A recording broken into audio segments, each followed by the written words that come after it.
Eu acho que esse é o grande problema do Brasil. Se gasta muito mais do que se arrecada e não se arrecada pouco, né? Então, a verdade é que a gente paga bastante imposto, todos nós, todas as camadas da população, só que gasta-se muito, a gente não vê retorno desse imposto. A inflação é o grande mal, e aí não podemos perder a mão aqui no Brasil para deixar a inflação voltar. E o varejo sofre muito com a inflação. Nos Estados Unidos, paga-se 7% sobre o carro zero de imposto. Aqui no Brasil é 44%. 44% do valor do carro é imposto.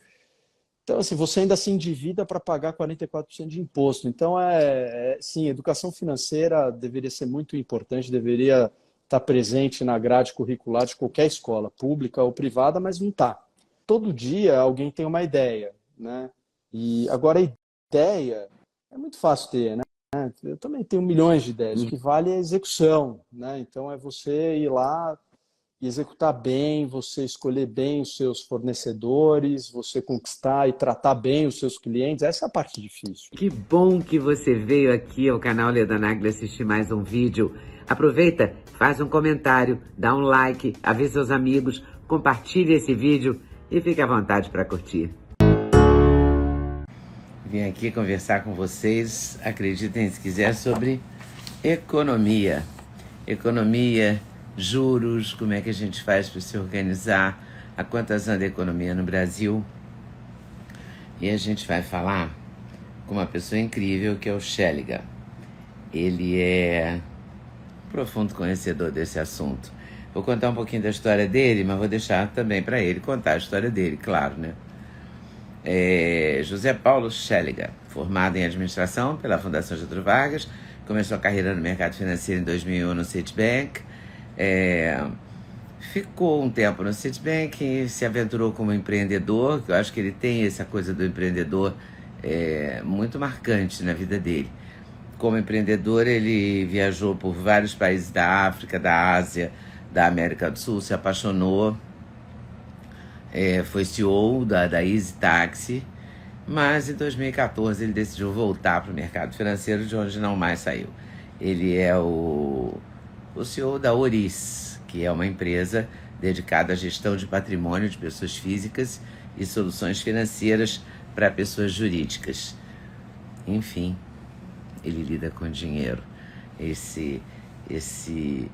Essa preciosidade que nem todo mundo sabe lidar e que a gente não aprende na escola, né? O que é muito ruim, porque dizem que é na escola que se aprende as melhores coisas e a gente devia efetivamente aprender educação financeira desde a escola, mas não é o que acontece.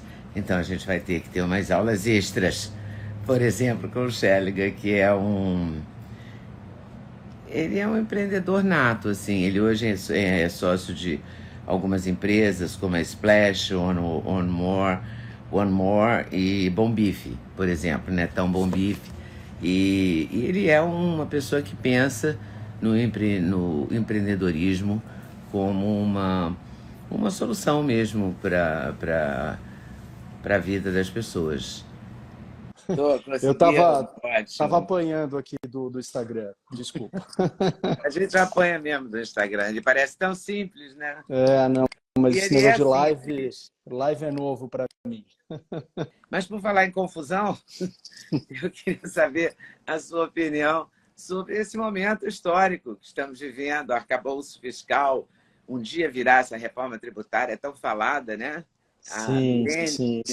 O arcabouço vem mesmo, o varejo está péssimo, investe-se aonde, gente, eu esqueci o nome dele, aquele primeiro acionista do Banco do Brasil, o mais forte, Dursi, como é que é o nome dele? O pai da Barsi. Luizy. Barsi. Ele fala que nunca o varejo. O varejo tem margem apertada, né? A gente sabe disso. Mas só pergunta fácil, hein, Leda? Mas tudo bem. Para Estamos aqui. hoje no Brasil, só pergunta fácil. Pergunta fácil, né? Mas, bom, a gente costuma deixar um pouco a ideologia de lado, né? A gente não é pago pelos nossos clientes para isso, né? Então a gente tenta deixar a ideologia de lado e olhar o objetivo, né?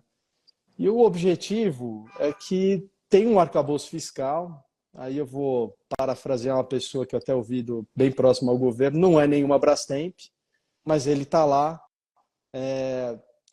Saiu um artigo muito interessante no Brasil Journal, do Marcos Mendes, do Marcos Lisboa, falando que as regras ainda estão um pouco obscuras, né? Então, antes se falava de 0,5% de déficit fiscal, depois foi para 1%, agora o próprio número do Tesouro Nacional já é 1,36%. Então, o que é o déficit fiscal, né? O quanto que o governo gasta mais do que arrecada, né? Então, eu acho que esse é o grande problema do Brasil, que se gasta muito mais do que se arrecada e não se arrecada pouco, né? Então, a verdade é que a gente paga bastante imposto, todos nós, todas as camadas da população, só que gasta-se muito, a gente não vê retorno desse imposto. Então, assim, o arcabouço está aí, a gente torce muito para dar certo, a gente acha que tem uma série de aperfeiçoações ali possíveis, mas é o começo de uma conversa. Junto com a reforma tributária, a gente vê com bons olhos. Reforma tributária, por enquanto, só na parte do consumo, né? Então, aquela história do imposto de renda, a tabela, as offshores, o fundo exclusivo, tudo isso aí está para um segundo momento que ninguém sabe exatamente quando vai vir. Acho que tem uma vontade do governo de se implementar isso, mas precisa negociar com os russos, né? Então precisa ali sentar com o Congresso, sentar com o Senado e trabalhar essa agenda. Então é isso que a gente. Agora voltando para o varejo, você perguntou do varejo, né? O varejo ele sofre com isso, claro, né? Então, primeiro o seguinte, né? A inflação é o grande mal, e aí não podemos perder a mão aqui no Brasil para deixar a inflação voltar. E o varejo sofre muito com a inflação. O varejo ele já tem margens muito apertadas, então, vamos investir em varejo. Tem que tomar muito cuidado em investir em varejo. Você falou em algumas empresas que eu sou sócio, todas elas são de varejo. Inclusive lá a nossa gloriosa Bombiche do Netão vai muito bem, obrigado, mas a gente sabe que é um negócio de margens apertadas que, se não tomar cuidado, erra a mão. Então, acho que esse é o momento do Brasil, é mais ou menos esse. Não pode errar a mão, juros altos, ainda altos, né? Começamos aí um ciclo de queda, mas o que é 0,5% de queda para quem estava a 13,75, né? Sem entrar no mérito, você tem que cair, se era 0,25, se era meio, se era 0,75, mas ainda é muito pouco, tem uma longa estrada pela frente, né, Ledano? Pois é, mas é tudo culpa dos juros, é tudo culpa do Roberto Campos Neto, é tudo culpa do Banco Central. Se não fosse ele o presidente do Banco Central, a gente estaria num momento melhor?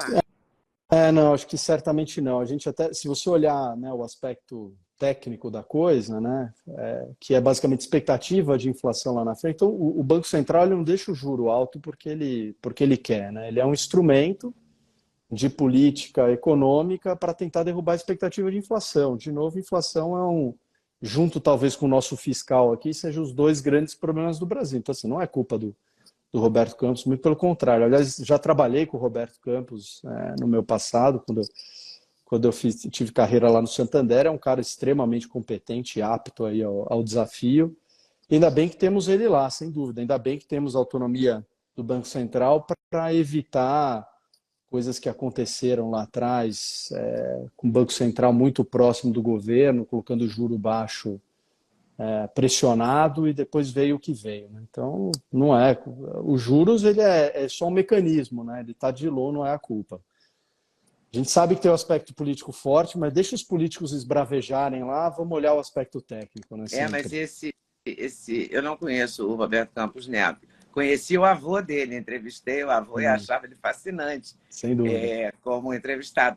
Mas esse menino tem uma coragem, né? Porque ele enfrenta um tiroteio que, não sei, não, é uma artilharia pesada contra ele, né? Ele não deixou. Ele não deixou. Deve ser muito técnico, muito frio naquela concepção dele de economia, né? Sim, eu acho que é isso. Eu acho que ele é extremamente técnico. Acho que ele está respeitando o mandato dele, né? Então, o mandato dele é inflação para baixo, é convergir para a meta de inflação. E isso é definido pelo Conselho Monetário Nacional, que não é o Banco Central. Tem mais uma série de integrantes, inclusive o próprio ministro da Fazenda, o Fernando Haddad. Então, ele só está fazendo aquilo que ele tem que fazer. Está fazendo É a É um missão dever dele de é casa, essa. né? Está fazendo dever de casa, está escutando todo mundo esbravejando contra ele, mas não está se deixando levar. Sorte nossa. Acho que isso é muito positivo. E é bom, todo mundo fala, independência dos três poderes. É bom que também se respeite o espaço do Banco Central, né? Oi, pessoal, passei aqui para dar uma dica. Sabe de quê? Do meu sexteto preferido. Vou te contar qual é. Começa com ômega 3, super fundamental. Magnésio, rei da saúde. Coenzima Q10 faz muito bem para o seu coração. Vitamina K2 com vitamina D3, uma combinação poderosíssima. E a querida cúrcuma, que ajuda nas dores articulares, ajuda a regenerar as suas articulações. Vem junto? O link está na descrição. Tem cupom LEDA5 que te dá desconto. Você não pode perder essa, de jeito nenhum. Mas o Brasil está com uma certa dificuldade, né? Nesse quesito independência dos três poderes, né? Digamos assim. Se fosse o desfile de escola de samba, não tirava nota 10, né? Não tirava a nota 10, ia ter uma briga lá. Bravo. Ia ter uma briga lá, mas vamos esperar que isso aí passe logo, né? Essa polêmica Você, toda. você foi um CEO de empresa, é um CEO de empresa, é um homem do mercado financeiro. E o que te levou para deixar de ser, sei lá, do Easy Taxi, ou de ser do Santander, do Citibank e tal, e ir para uma coisa, para a Ourice, para uma coisa mais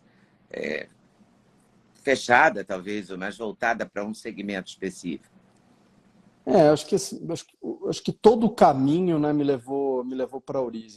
Todos os lugares que eu trabalhei, bancos e a própria Zitax, eu tive uma carreira empreendedora, né? Eu nunca fui para uma área de banco que já tivesse rodando e super bem. Eu sempre fui com a missão de ou montar uma área ou melhorar e aperfeiçoar uma área.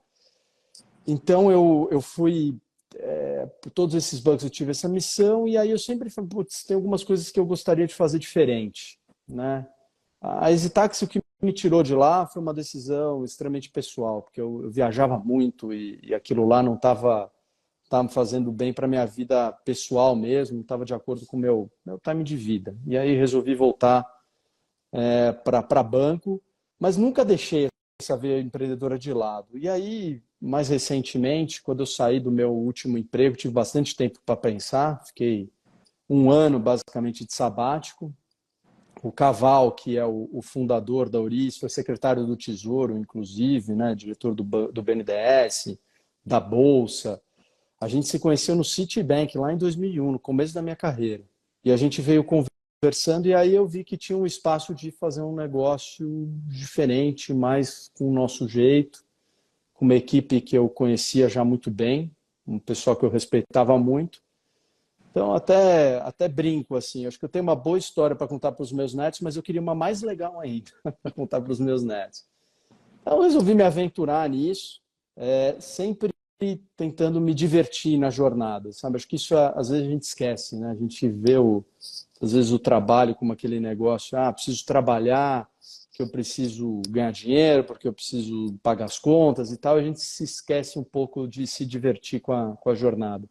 Então, isso acho que foi o principal ponto de me fazer juntar uma empresa jovem e tentar ligar todas as áreas. A gente faz a gestão de patrimônio de pessoas físicas, mas a gente faz bastante também operação de mercado de capitais, bastante fusão e aquisição. Então, é uma empresa que, embora nova e pequena, bastante completa. Então, está divertido. Quando você fala o mercado, esse mundo financeiro pode ser divertido, jura? Pode, claro que pode. Pode ser divertidíssimo. Eu adoro fechar negócio. Para mim não tem nada Qual mais divertido do que fechar o tipo negócio. de negócio que você mais gosta de fechar? Olha, eu gosto muito quando dois clientes meus fecham uma operação junto comigo e todo mundo sai feliz. Assim, acho que a maior satisfação é essa. A gente fala que a Ouriz ela é uma casa de negócio, que é difícil você entrar lá e sair sem ter negócio para fazer. Quando é entre dois clientes, então, melhor ainda. A gente tem muito caso de dar um exemplo aqui, a gente tem um cliente que é advogado, que está nos ajudando em parceria, outros clientes que têm aspectos tributários que podem ser melhorados dentro das suas empresas. Isso aí para a gente é Você faz muito gratificante. apresentações e... Sim, a gente trabalha em conjunto, muita coisa a gente trabalha em conjunto. A gente é muito associativo. Por a gente não ser um banco, né? A gente não ter produtos próprios, a gente faz uma curadoria de produtos. A gente tem lá algumas coisas que a gente monta dentro de casa, mas a gente faz muita curadoria. Então a gente não tem conflito de interesse, a gente sempre tenta mostrar para o nosso cliente aquilo que a gente julga ser o melhor. Você falou no começo, né? Trabalhar com dinheiro. Trabalhar com dinheiro é difícil, mas mais difícil ainda é trabalhar com o dinheiro dos outros. Isso aí é uma responsabilidade enorme. Então a gente tenta honrar muito isso, honrar muito esse desafio.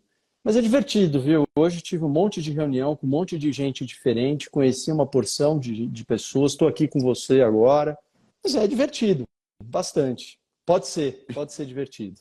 E você, quando você diz que gosta de ver duas pessoas fazerem negócio, todo mundo sair feliz, quer dizer que você pode apresentar para um empreendedor um lugar para ele empreender, que seja bom para ele, que tenha a ver com o perfil dele, né? Porque não é todo mundo que é empreendedor, não é todo mundo que é empreendedor para varejo, não é todo mundo que sabe lidar com dinheiro. Tem muita gente que ganha dinheiro e só ganha dinheiro, né? Não consegue ser feliz, não consegue fazer nada Exato. além de ganhar dinheiro. E o dinheiro, como poder, ele é muito atraente, mas ele também é muito corrosivo, né? Você fica meio viciado, né? Você viu, não sabe a hora de parar. É quase como uma droga, né? A nossa missão é prezar pelo patrimônio do cliente. Agora, o dinheiro a qualquer custo, ele é muito perigoso. Então, a gente é muito conservador nas escolhas, né? A gente é muito responsável, como eu falei, dinheiro dos outros sempre é mais complicado. E assim, a gente gosta muito de ajudar empreendedores, porque tem muito empreendedor que não quer também, não tem nem paciência de cuidar do seu próprio dinheiro, não sabe nem como chegar lá, né? Então a gente tenta ajudar. A gente teve um caso recente até de uma empresa que eu também sou sócio, que eu até vi que o Lucas está aí na live, que é a Splash. A gente ajudou lá. A gente basicamente captou uma dívida e fez uma captação de aporte de capital mesmo dentro da empresa, juntando um monte de gente, juntando os sócios da Auris, juntando o próprio Lucas, juntando clientes, juntando amigos. Então, assim, isso é muito bom. Para que a gente fez isso? Para o Lucas ter o espaço, ter a pista dele para crescer, sem ter que se preocupar com essa parte que muita gente julga chata, que é a parte do dinheiro. Então, a gente está aqui para ajudar nisso. A gente julga chato tudo aquilo que a gente não entende, né? A gente É, prefere achar chato até para se livrar da questão, né? Em vez de você sim, estudar a questão, você fala, que coisa chata é isso, né? Deixa de lado. E o Brasil, eu acho que no Brasil se comete um erro, eu não sei como é muito nos outros lugares, nem tenho essa experiência nem essa cultura, mas eu acho que é um absurdo a gente não ter uma educação financeira. Eu acho uma coisa, nem nas escolas top, né, que você paga uma é, fortuna calculável para a pessoa estudar ali e tal, né, desde o Jardim 1, 2, não sei qual, e a pessoa não tem nenhuma relação. É como se o dinheiro fosse sempre aquilo que nos anos 50 se dizia, né? Dinheiro é sim. sujo, dinheiro não é bacana, quem Às tinha, vezes parece, dia. É sempre uma coisa culpada, né? às vezes parece crime, né? Você empreender e tentar ganhar dinheiro. Lembrando aqui que o grande construtor de empregos no Brasil é um empreendedor, ainda mais, principalmente pequenas e médias empresas, mas às vezes parece crime, né? E eu concordo, essa parte de educação financeira nas escolas, ela é super importante. A gente viu, né, uma tentativa de se colocar isso no currículo das escolas públicas, tentativa frustrada, porque, de novo, o político acabou correndo a discussão, poluindo a discussão. Uma pena, deveria ser obrigatório também nas escolas privadas. Claro, e deveria ser obrigatório em todas as Todas escolas, porque as não é escolas. porque a pessoa tem menos dinheiro que ela não deveria ter educação financeira. Eu acho até que ela deveria ter mais. Né? É fácil você falar, né, de endividar lá fora, falar o American Way of Life, né? É o cara que se endivida para comprar a casa, é o cara que faz o leasing para comprar o carro, mas a juro baixo é fácil. O cara que está aqui no Brasil, que paga esses juros de varejo, porque também muita gente reclama do juro do Banco Central, mas no varejo, no rotativo, o juro é altíssimo. Essas famílias, elas se endividam sem saber o que elas estão fazendo. É aquele negócio, a parcela cabe no meu bolso, a parcela cabe. E eles não sabem fazer a Não conta de sabe quanto porque estão nunca gastando. tiveram nenhuma informação também, né? Exatamente, é um absurdo. É fato, é isso. Só compra uma Faltou isso no geladeira, paga currículo. 3, compra um carro, Exatamente, um carrinho popular, sei lá, eu nem sei exatamente. se, tem, se existe ainda carro 1.0, eu sou péssima no negócio de carro. Mas É. antigamente tinha, agora ainda tem carro Não, 1.0, tem, existe? mas a diferença é que é caro aí.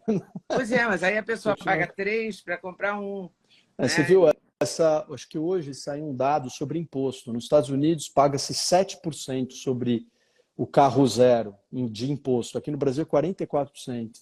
44% do valor do carro é imposto. Então, assim, você ainda se endivida para pagar 44% de imposto. Então, sim, educação financeira deveria ser muito importante, deveria estar presente na grade curricular de qualquer escola, pública ou privada, mas não está. A gente Eu está não, também, a gente tem uma missão forte de educação financeira, nossos clientes, a gente tenta fazer uma educação financeira para aqueles que não tiveram, que não conhecem, que não têm paciência, que não gostam, né? E também muito a segunda, terceira gerações, uhum. né? Que são aquelas pessoas que têm dinheiro, mas você sabe que dinheiro na mão é vendaval, tem que sempre cuidar, não aguenta desaforo. Então a gente tenta ajudar essas famílias que obviamente têm uma condição de vida diferente, é óbvio, mas que também precisam ter educação financeira. Pois é, por isso que eu acho que é muito democrático, porque tanto é importante para quem vai comprar a geladeira em 36 vezes, quanto para quem vai herdar um dinheirão, entendeu? Porque Sim, ele também pode botar tudo a perder, né? Os dois podem exatamente. se encalacrar. Essa que é né, uma expressão vulgar, se encalacrar, mas meu pai usava muito isso. É, mas é Então, acho que verdade. era muito comum, né, na classe média essa expressão, se encalacrar. Mas hoje, você ainda tem cursos de educação financeira, você ainda tem pessoas que falam na TV sobre economia, né? Antigamente nem isso, né? Então a Sim, gente, mesmo que a passo de tartaruga, de alguma forma a gente caminha, né? você realmente, assim, hoje o acesso à informação ele é muito maior, né? Eu me lembro quando eu fiz faculdade, não faz tanto tempo assim, eu para ir para a aula era obrigado a ler a Gazeta Mercantil, não era nem o Valor Econômico ainda. Então acho que faz tempo, mas era Gazeta obrigatório, Mercantil. era Acho que era da obrigatório e família Levi. você lembra que não tinha foto, era só desenho e É, escrita, né? só Era um letra. clássico. Era uma maçaroca. Depois veio o valor e o valor mudou completamente, mas a gente era obrigado a ler aquilo para ir para a aula informado. Hoje em dia, não. Hoje em dia, você recebe informação o dia todo. O difícil é você filtrar, né? É. Saber o que é informação boa e o que é informação ruim. Mas o acesso, ele está aí. E tem bons perfis, né, de educação básica financeira, mas depende de cada um de ir atrás, né? Diferente de estar dentro de uma grade curricular, por exemplo, né? É, porque aí criaria uma cultura, né? Porque Sim, a questão aí teria que ser uma coisa mais profunda, né? É claro que você pode, nesse momento, buscar um curso, você pode buscar informação, você pode fazer um curso de educação financeira, pode ter um consultor, mas o bacana seria você criar essa cultura, né? E ela sem aí, dúvida. em vez de fazer um cursinho de, sei lá, 36 horas, ou 3 dias, ou 2 dias, ou comprar um curso em assista aqui 10 aulas, como você Uhum. pode investir, é você desenvolver um prazer com isso, um gosto, uma preocupação, ser uma tendência mesmo, né? Não, E sem dúvida nenhuma. você acha que que o consumo no Brasil vai sofrer muito com esse arcabouço fiscal? Olha, o consumo, eu acho o seguinte, né? Eu acho que assim, se a inflação convergir, né, para a meta, eu acho que vai ter mais espaço para consumo. É o que a gente tem que, acho que a gente tem aqui que torcer para isso. O arcabouço, na minha visão, ele traz o risco contrário, que é um gasto muito alto do governo. E aí sim, né, assim, ou um descontrole, vamos colocar, porque o arcabouço ele foi criado para tentar limitar a despesa, mas não necessariamente o efeito vai ser esse. De novo, todos nós torcemos para que seja. Mas se não for, e você tiver o que a gente chama de desancoragem, né, de expectativa de inflação, ou seja, a inflação lá no futuro, a gente começar a olhar ela subindo, aí você pode ter um impacto sobre o consumo. Mas eu acho que o impacto mais de curto prazo talvez seja até o aumento. Toda vez que o governo gasta mais, você tem um aumento do consumo, né, e que é inflacionário, né? Então, toda vez que eu vou lá, quero comprar mais arroz, o preço do arroz ele tende a subir. Então, a gente tem que aguardar um pouco. Eu acho que não é só o arcabouço, eu acho que todo o resto, toda a parte de reforma tributária. Vamos ver se vai ser simplificado mesmo essa história de tributo, né, sobre consumo. Eu acho que isso vai ajudar bastante. Hoje, o que a gente paga de imposto sobre tudo é um absurdo. Se a gente conseguir tirar um pouco disso, eu acho que uma parte vai para consumo, né? Se eu deixar de pagar 10% de imposto, eu não acho que vai para poupança, né? Ou pelo menos uma parte vai para poupança, mas uma parte vai para consumo. Então vamos ver como é que vem, como é que é aprovada essa reforma tributária. Ela completa, não só a parte do consumo, mas a parte também de renda. Mas acho que um primeiro efeito pode ser o aumento do consumo. Os números de PIB estão melhores, acho que muito também por conta de agricultura, impressionante, né? O poder do agro no Brasil é absolutamente incrível, a competitividade, a inovação, a tecnologia do setor é impressionante. E agro é comida, né? Então acho que de novo, é consumo, né? É comida no mundo, né? Hoje mesmo eu Comida vi o no ministro da mundo. Agricultura falando isso. O ministro da Agricultura do governo do Lula falando que o Brasil é o celeiro do É, mundo, né? se a gente tirar Aliás, um hoje pouquinho. eu me fui surpreendida também pelo próprio Lula, dizendo que a Amazônia precisa sobreviver, as pessoas, o pessoal da Amazônia tem que comer, tem que Sim, trabalhar, né? Que não é sim. só o meio ambiente, não é só a natureza. Não estou aqui querendo dizer que tem que desmatar nada disso, pelo amor de Deus. Não, acho que, mas Mas as pessoas têm que sobreviver. Sempre que eu entrevisto o senador Marcos Valério, por exemplo, que é um senador do Amazonas, e da região, e conhece, é um jornalista que conhece bem da região, eu fico muito impressionada com o número, né, da população e com as necessidades de sobrevivência, né, uhum. daquela população. Eu acho que tem muitos caminhos, né? Eu acho que essa questão, o Brasil ele é um prato cheio para a agricultura sustentável, para meio ambiente, crédito de carbono. É possível monetizar isso e trazer benefícios para as populações ali da região, por exemplo, da Amazônia. Né? E a Amazônia, eu não estou falando só do estado do Amazonas, né? Mas Está falando da Acre, né? região Toda a amazônica, né? região ali, eu acho que ali tem um caminho enorme para que se desenvolva. O mercado de crédito de carbono, por exemplo, que ainda está para ser regulamentado, o mercado interno, ele pode ser um mercado que gere muita riqueza para o Brasil. O Brasil pode ser uma potência. É É só real isso? tratar. É só tratar isso como tal. E a gente sabe que o governo está atento para isso. A gente, de novo, tem que separar o discurso político, né, do discurso ali prático, né, do que os executivos do governo, os ministérios estão de fato trabalhando. E a gente tem visto um movimento muito bom, muito positivo em relação à agricultura e meio ambiente. De novo, o resto é bravata, o resto é briga política, briga ideológica. Mas está se trabalhando e eu acho que a gente vai ter muito boas notícias ainda pela frente. Claro, depende do clima, esse El Ninho maluco que o nosso inverno parece verão e tal, Auge do verão. mas tirando o aspecto do clima que a gente não controla, né? Ou melhor, controlando o meio ambiente daqui para frente, né? Tirando o aquecimento global, etc. A gente tem tudo para continuar sendo uma potência cada vez maior dentro do mundo da agricultura e dos alimentos. Demanda não vai faltar, né? O mundo É. segue crescendo, então demanda não falta. Você acha que se a gente tivesse uma transparência, quando você falou de imposto, fiquei pensando nisso. Se a gente tivesse um impostômetro real, se a gente tivesse todo É, mundo tivesse consciência dos impostos, será que ajudaria a eu não, é criaria uma ótima um pergunta. movimento que geraria uma queda nos impostos?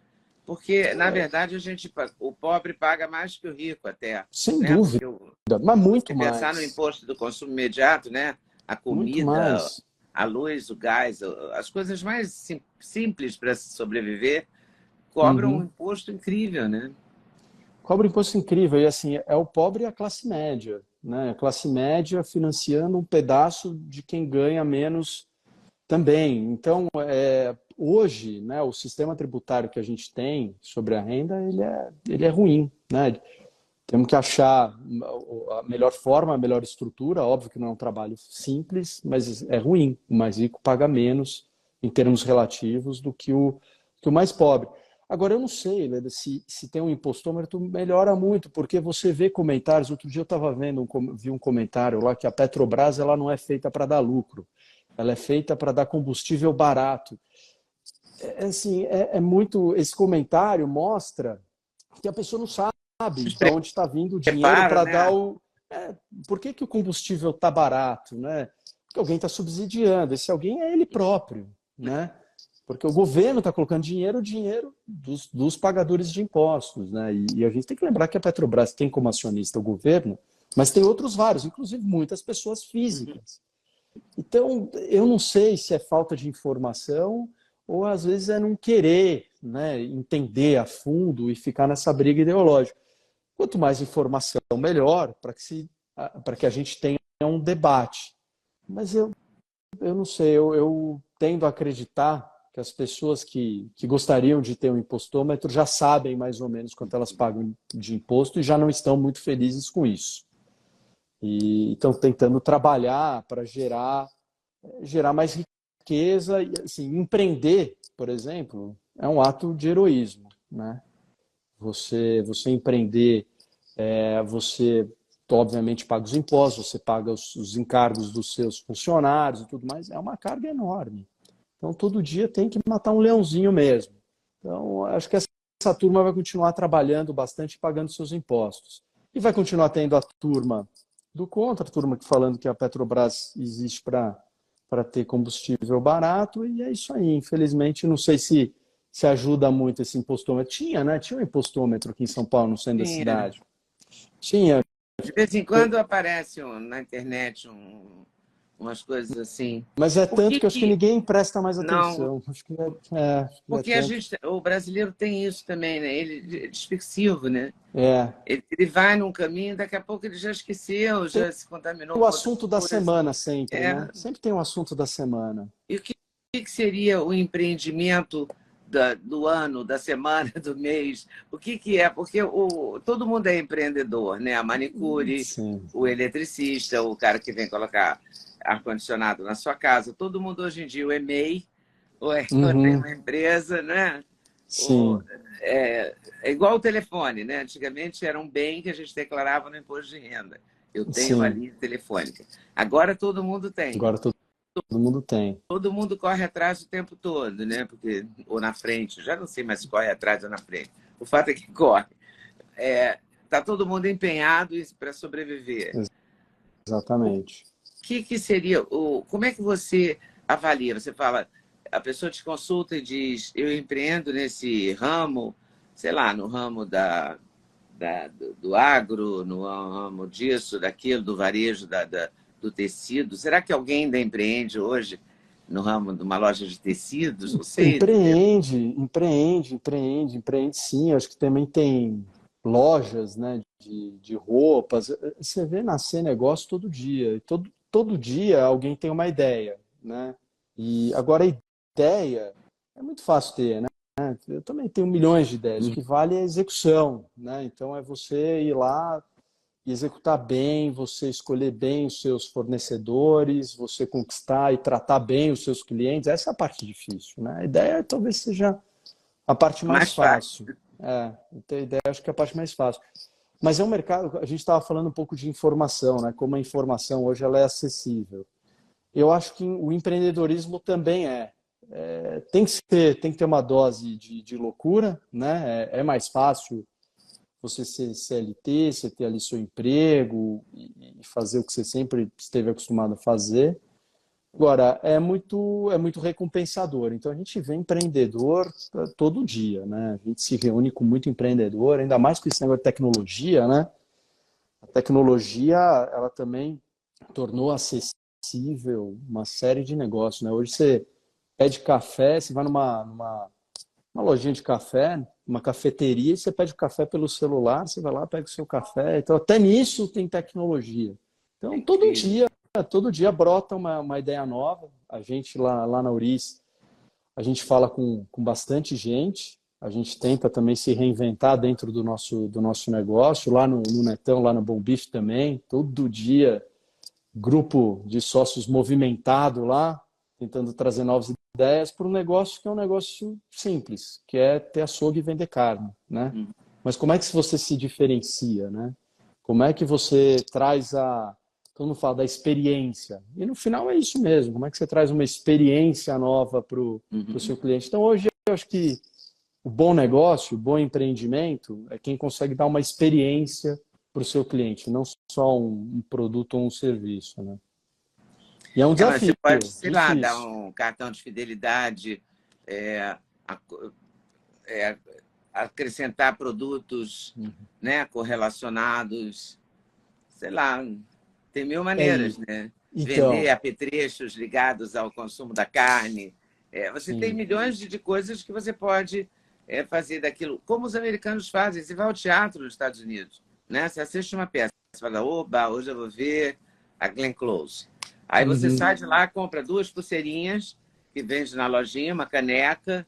Não, Exatamente. você tem isso. Você vai ao museu, a exposição é linda, e você passa na lojinha do museu, gasta uma grana. E você até foi na quarta-feira porque é de graça. Entendeu? Exatamente. Gasta uma fortuna na lojinha. Quer dizer, você tem várias maneiras de ativar, né?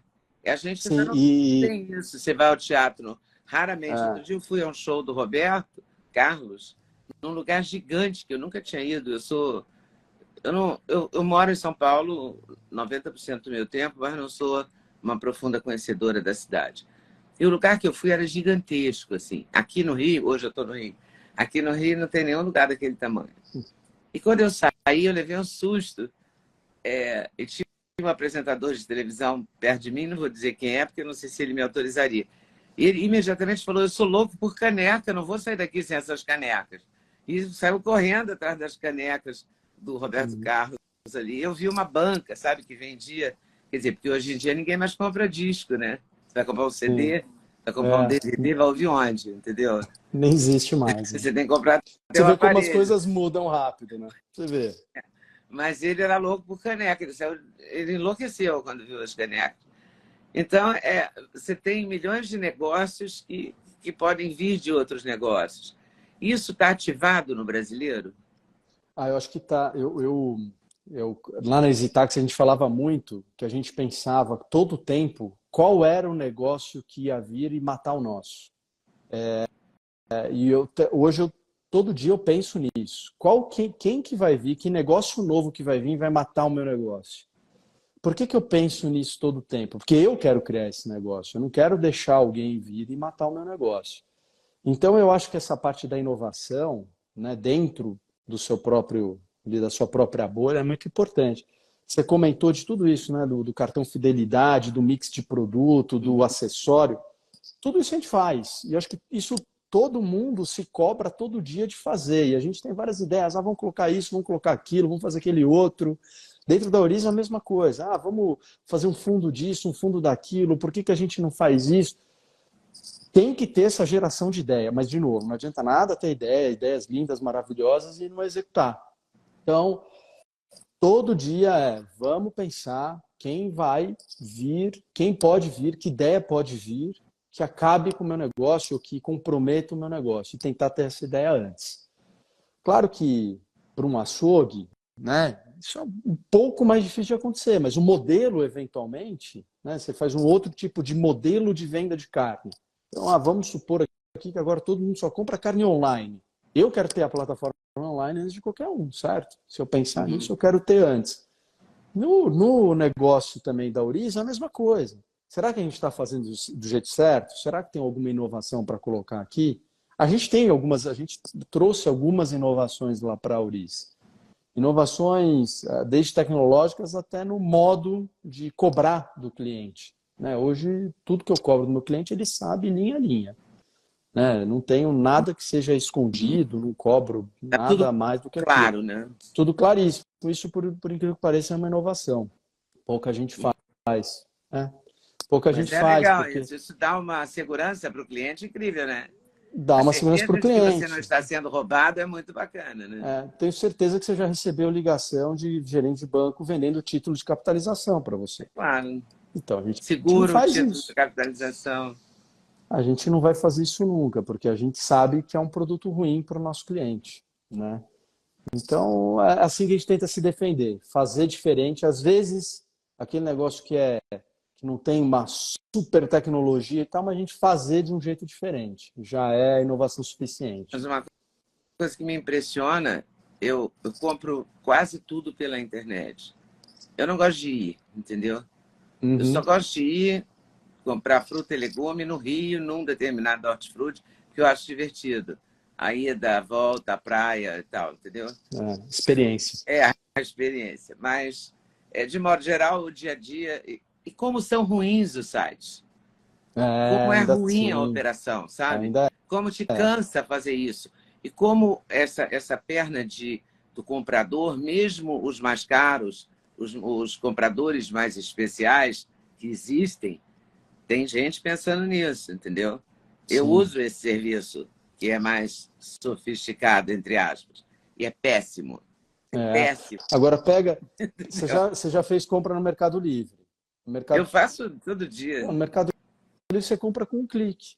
Então, assim, E é muito bom, né? e o cara te entrega no dia seguinte, às vezes no mesmo Sim. dia. E às vezes Tá eu vendo? faço muitas comparações entre a Amazon e o Mercado Livre também. Por É. preço, por entrega, por qualidade e tal. Por Isso isso que está onde funciona. está. Por isso que está onde está. Mercado Livre Por é um isso. destaque aí. É inovação. Tem uma série de negócios que orbitam o Mercado Livre, não é só o Mercado Livre. Mas ele conseguiu construir ali, eles conseguiram construir um ecossistema ali e trazer experiência para o cliente. Eu também compro um monte de coisa. Tudo que eu preciso urgente, que eu lembro, Eu Mercado compro. Livre. É. É, Agora, você acha natural. que nessa questão de serviço a gente está evoluindo também? Ah, sem dúvida, né? Principalmente nos grandes centros, né? Assim, São Paulo e Rio de Janeiro, Belo Horizonte, Curitiba, acho que nas capitais dos grandes centros, ainda acho que o serviço ele é muito bom, né? Acho que é um serviço basicamente assim similar ao serviço que você encontra em cidade de primeiro mundo. Acho que estamos muito, inclusive a inflação de serviço é uma inflação que está muito alta ainda, né? Está muito alta porque é caro prestar um bom serviço, né? E cada vez mais que você investe, você cobra mais por ele. Mas eu acho que serviço nessas capitais o Brasil não deve para ninguém. Temos ainda um monte de espaço. O Brasil é um país de dimensões É. continentais, né? Então você tem de tudo. Eu acho que é uma tendência e uma evolução, né? Você nunca vai ter o mesmo serviço numa cidade do interior e numa capital, porque não tem o transporte, Até tem a não tem logística. demanda, eventualmente, né, Leda? Você imaginar, assim, às vezes a cidade do interior ela não tem demanda para um determinado serviço ou um determinado nível de serviço, não precisa ter um hotel 5 estrelas e tal, né? Às vezes não é o caso, né? Agora, aqui onde tem demanda, você vai ter gente querendo ofertar esse tipo de serviço com certeza. E o que você acha que seriam os 5 maiores investimentos hoje, ou os 5 maiores Hum. em- negócios para empreender? O que seria bom? Boa. Acho que assim, ó, vamos. A gente tem olhado, a gente tem olhado bastante lá na Uris, principalmente a gente tem olhado muito bolsa mesmo, tá? A gente olha o que a gente chama de small caps, né? Que não são as principais maiores, né? Então, porque as principais, se você for lá olhar o Ibovespa, ele tem um peso muito grande de commodities, né? Principalmente ali petróleo e minério, que é Petro e Vale. E os bancos, né? Eles têm um peso muito grande. Quando você vai para tal das small caps, que é um nível abaixo, empresas são menores, elas são menores, mas elas são pequenas. Você consegue ter uma diversificação maior. A gente tem olhado muito isso, né? Se for para aplicar num portfólio de ações, aplicar nesse portfólio de empresas dentro ali da Bovespa que são um pouquinho menores, fora ali do índice. Ali tem um pouco de E tudo, sempre né? Ali diversificando? Sempre diversificando. Diversificar é muito a chave do negócio, né? Em gestão de patrimônio, é uma das regras mais importantes. Além disso, a gente olha muito a parte de Estados Unidos, tá? Então a gente tenta fazer mais ou menos a mesma coisa nos Estados Unidos, sair um pouco daquelas big techs, né? Aquelas empresas enormes de tecnologia que levam o índice para cima ou para baixo, e um pouco mais diversificado também nos Estados Unidos. Renda fixa, né, especialmente aqui no Brasil, nos Estados Unidos também, mas aqui no Brasil, onde o juro continua alto, né, e ele é estruturalmente alto, quando você fala lá do juro real, né, que é os juros descontado a inflação, né, a expectativa de inflação, ele ainda é alto. E ele é isso, né? Se você olhar para o Brasil a vida inteira e a história inteira, ele é ali, por volta dos seus 5%. Aí a discussão, é 5, é 4, é 4,5%. Não é tão importante, mas você tem muito papel indexado à inflação, papéis, né, de tesouro, né, que são as NTNBs, as famosas NTNBs, que te protegem ali da inflação e ainda te pagam um juro, a gente acha bom, alguns papéis de crédito também. Agora, em termos de setor, você perguntou de empreender, né? Eu acho que, em termos de setor, acho que você tem oportunidade em quase todos os setores aqui. Eu acho que no financeiro é mais difícil você empreender, porque no financeiro, em geral, você precisa de capital, para montar uma fintech, por exemplo, estava em moda e não é fácil. É óbvio que é um mercado que tem muito dinheiro, um mercado... trabalhar com dinheiro tem muita demanda, Dá muito mas dinheiro tem muito... trabalhar com dinheiro. Não necessariamente. Tem que Pode te trabalhar levar bem. ao fracasso também. Mas exatamente, tem muita competição, isso que eu ia comentar. Tem muita competição. Então, você tentar encontrar um mercado que seja grande o suficiente, com um pouco menos de competição, e ali você tentar trazer uma inovação, ali você empreender, talvez seja a chave do negócio. Acho que, por exemplo, setor de construção civil, né, com juro caindo, o setor ele já está aquecido, né? Se você olhar as grandes construtoras, elas já mostram isso, né? Os números aí devem mostrar É isso, tudo em São Paulo, né? Tem uma obra em cada sobretudo em São esquina. Paulo. Rio de Janeiro ainda O Rio de precisa Janeiro está mais. responder a esse Coitado estímulo aí, do Rio de mas Janeiro, ele ainda está sofrendo com o Rio caiu muito, né? Mas a gente acredita também que em algum momento do tempo vai retomar. Mas eu acho que tem muita oportunidade por volta desse setor, né? Não são imobiliário só as também. grandes... Você acha que vai acelerar? O imobiliário tende a acelerar, com queda de juros sempre tende a acelerar. A gente gosta muito do imobiliário porque o imobiliário tem o tijolo, né? A gente brinca, você vai lá, você investe, você vê o tijolo lá, né? Então, não é aquele negócio de investir num papel, né? Você vai ali e fala assim, ó, comprei um pedacinho daquele prédio ali. Então, a gente gosta do imobiliário, seja imobiliário corporativo, residencial, ou mesmo comercial, shopping center. A gente é um negócio que a gente olha muito e tem trazido muita oportunidade para os clientes. E agricultura. Agricultura é o que a gente estava conversando mais cedo. Todo mundo vai ter que ter comida para colocar no prato, a população ela só cresce, você tem esses eventos climáticos que às vezes podem ser até benéficos, né? Quando você tem um El Niño forte na Argentina, quebra safra lá, aumenta preço aqui, produz... Mas eu lembro no meu tempo, no início de carreira, você tinha a safra e a safrinha. Agora você tem duas safras enormes, né? Às vezes você tem duas safras e meia. Então é um setor que ganhou muita produtividade e tudo em volta dele ganhou, tem muito dinheiro, muita coisa, muito investimento acontecendo, muita oportunidade. Aí sim, oportunidade em tecnologia, oportunidade em equipamento, oportunidade crédito de carbono, né? Oportunidade na preservação ambiental. Ali tem um mar de coisas. Acho que ali quem quiser investir tempo, acho que tem muita coisa para fazer e o Brasil ele tem essa vocação. Não adianta negá-la, ele tem essa vocação. E tem um mercado que não é uma vocação no Brasil, mas que de vez em quando eu escuto histórias assim fantasiosas. Eu até não acreditava. É que eu conheci depois algumas pessoas que trabalham com isso e que me falaram em números e eu fiquei muito impressionada, que é a questão do mercado de luxo. Ah, sem dúvida, o Mas mercado de das luxo é bolsas, impressionante. a bolsa Hermès que alguém comprou por 100 mil, você fala, isso é maluquice, isso é Tem mentira. fila de espera. Mas tem, não, tem fila de espera, não é qualquer um que compra. E no Brasil Impressionante. tem negócios assim muito bem sucedidos nessa área, né? Tem.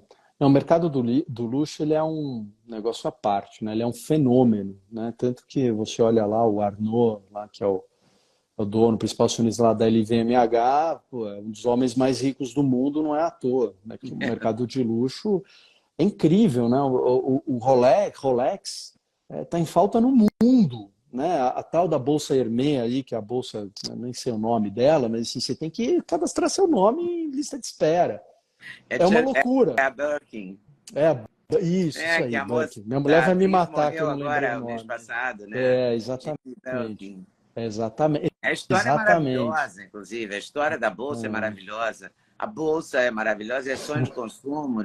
Agora, eu não é, sei quem é que sai na rua com essa Bolsa, porque deve dar um medo horroroso, que nem o deve Rolex, dar um né? medo. Porque Deve outras dar um qualquer medo. devem saber, né?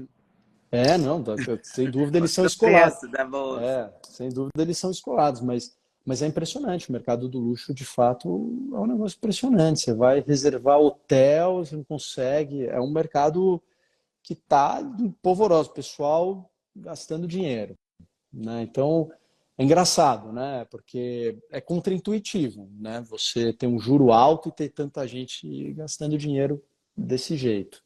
Pois é, ontem eu conversei com um argentino que me falou uma coisa que me deixou muito impressionado. Ele falou: eu tenho ido muito, ele é de Buenos Aires, mas eu tenho ido muito a Buenos Aires. E Buenos Aires não está que nem o Rio. A gente estava voltando para casa e o Rio é de uma incompetência de dar tristeza, entendeu? A gente saiu de Ipanema, jantamos na casa de um amigo, saímos 10h40 e a gente chegou, eu cheguei na minha casa em São Conrado à meia-noite porque fecham o túnel e porque não tem um operador de É, trânsito e 5 faixas para se tornar uma só, um trânsito engarrafado, 11 da noite, meia-noite, um inferno. E no meio desse inferno, ele me contou, por isso que eu gosto de ir para Buenos Aires, porque lá tudo, e a gente foi passando em Ipanema, todos os restaurantes estavam fechados 10 horas da noite, cadeira em não, cima da mesa, sabe? Ele sei. falou, tá vendo? Isso na Argentina não está acontecendo. Eu falei, como não está acontecendo? A Argentina não está falida? Ele falou, está falida, mas como o dinheiro, a inflação está comendo o dinheiro. Eu não sei se é verdade isso, mas ele me falou da experiência dele. As pessoas estão todas na rua, todas no Sim. restaurante, no bar, Gastando, né? gastando dinheiro, porque amanhã ele não vai valer nada. Olha que Sim. loucura. Agora, hoje tinha uma matéria, em algum lugar aí, que falando dos cofres, né? Que na Argentina todo mundo está comprando cofre para guardar dólar. É a loucura da hiperinflação e de correrem para uma moeda forte que não tem E inflação, que é o você dólar, né? acha que o dólar é um bom investimento hoje aqui no Brasil? Oi, pessoal, tudo bem? Passei aqui para avisar que o meu sexteto de suplementos, os queridinhos da Leda, já tem um link especial. Então você compra direto, numa tacada só, o sexteto. Ah, sim, você pode acrescentar colágeno, você pode acrescentar melatonina, tudo depende da sua escolha. Mas dormir bem é o melhor negócio, pode acreditar em mim. Vale conferir com certeza. Vai lá no link.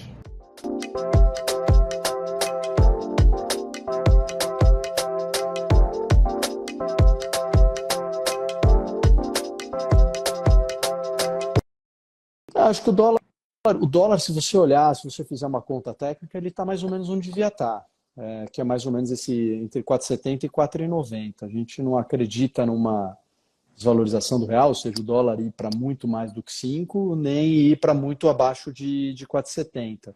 Isso aí se depende, a gente o Marcão, que é o nosso economista, ele fala, né, que a gente tem que lembrar que é o cachorro que abana o rabo. Então, quando você olha o dólar, Ele fechou a nossa a 4,90 hoje. então, 4,90 é o quê? Quando você olha aqui as nossas volatilidades internas, elas pouco importam diante do mercado dos Estados Unidos. A gente tem que olhar o mercado dos Estados Unidos, para onde está indo o juro nos Estados Unidos, para onde está indo o PIB nos Estados Unidos, onde está indo a inflação nos Estados Unidos. Aqui Mas o juro nos Estados Unidos está aumentando também, não está está? aumentando também. Está aumentando também. A gente acha que até vai até uns 6%. Acho que isso aí já virou até consenso de mercado. Ele vai subir. Isso, teoricamente, deveria fazer o dólar subir um pouco aqui. Mas como o nosso juro continua alto, É. e a bolsa pode atrair bastante parte desse capital estrangeiro, porque a bolsa também, né? Quando o juro cai, a bolsa tende a subir, porque a avaliação das empresas tende a subir, elas pagam menos juros, né? Então, a gente acredita que possa ter um fluxo para cá. E se as reformas forem de fato aprovadas, eu acho que é boa notícia. Se tiver uma melhora de rating e tudo mais, vamos focar nas boas notícias, né? Mas eu acho que o dólar está mais ou menos no patamar que ele tem que estar. A gente não vê muita surpresa aí, entre esse 4,70 e 4,90, mais ou menos onde a gente acha que ele deveria estar tecnicamente falando. Então não é negócio comprar. Não, a gente... Só se você vai viajar, né? Se você não vai... viajar, a gente costuma falar que assim, se você puder, é sempre bom você ter uma parcela do seu patrimônio lá fora, porque, querendo ou não, a nossa vida é um pouco indexada a dólar. Né? Então, o alimento ele é dólar, o combustível, até outro dia tinha um forte componente dólar, sem querer entrar em polêmica aqui, mas o relógio que você usa é dólar, a bolsa que você compra eventualmente é dólar, então assim, tudo tem um componente de dólar. Então, quando você olha o teu custo de vida, ele está, de certa maneira, atrelado ao dólar. Não importa quanto dinheiro você tem. Quanto mais dinheiro você tem, obviamente, mais ele está, porque você tem os artigos aí os artigos importados que você compra. que você vai Agora, consumir. comida é dólar, né? Comida é dólar, qualquer outra coisa, Trigo algodão é dólar, tudo dólar. é dólar, trigo é dólar, vai tomar cerveja, é dólar. E nada é mais básico que o trigo, né? Então, se você tem uma parcela do seu patrimônio em dólar, faz sentido econômico. Agora, pô, você quer abrir uma conta lá fora, outra coisa, né? Palavrão, conta lá fora. Não tem nada de palavrão, né? Uma estrutura completamente normal, completamente legal e necessária, muitas vezes. Você ter uma conta lá e ter um pouco do seu dinheiro lá, faz todo sentido. Faz todo sentido economicamente falando mesmo. Quem viver, verá, né? Quem viver, verá. Tá certo. Tá bom. Muito obrigada, tá, Angélica, pela sua paciência, pelo seu tempo e Foi um pelas prazer. informações. Muito obrigado. Obrigado pelo convite. Espero que não tenha sido tão chato quanto todo mundo pensa que é o mercado financeiro, né? Foi bem palatável. Você não complicou as explicações. Tá bom. Essa era a minha missão. Tentar não estragar muito o assunto. Tá bom, muito obrigado e até a próxima. Obrigado a você. Até a próxima, Leida. Tchau, tchau. Valeu, um abraço. Tchau. Um abraço. Tchau, tchau. Muito obrigada por ter assistido mais um vídeo no meu canal. Volte sempre. Aqui você sempre vai encontrar a pluralidade de ideias, ideologias diferentes, ideias diferentes, mas sempre alto nível de informação e de prestação de serviço. Eu espero você sempre aqui. Faça seu comentário, se inscreva no canal, dê seu like se você gostou e não deixe de voltar. Estou te esperando, com certeza, se Deus quiser.